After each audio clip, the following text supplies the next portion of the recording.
Hi, Lasagna Club. Here to talk about some Chardonnay. Obviously, Chardonnay is one of my favorite grapes. I've had a long-standing love affair with Chardonnay the world over. One of those great grapes that just really exemplifies where it's from, shows off its site and its climate. In this case, we're talking about Californian Chardonnay, which has gotten a bad rap over the years. You know, a lot of people talk about apple juice stirred with a baseball bat, but that's what happens when you're spending $6 for a bottle of Chardonnay.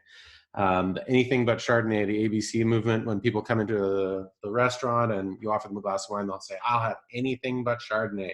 I just love serving those guests a really, really good glass of Chardonnay and then telling them afterwards they're drinking Chardonnay and the look of just total, flabbergasted on their face.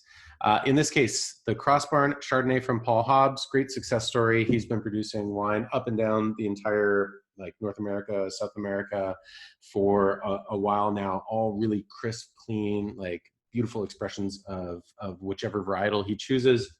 In this case, the Sonoma coast is a huge appellation just east of Napa, so over the Vaca Mountains, and you are in an area where it stretches from the ocean all the way up the Vaca through famous areas like the Russian River, Green Valley, great Chardonnay growing areas. And so if you were to take a plot here and a plot up north and a plot from the Russian River and a plot up in the mountains and kind of blend them all together, that's what you would get here. So this is pulled from all over the appellation. It gives you a really great sense of what the 2018 vintage is like, because all those different locations through Sonoma are going to give you a slightly different expression of humidity or temperature or altitude. And so this really just gives you that great cross-section of what the 2018 vintage is like for Chardonnay in Sonoma.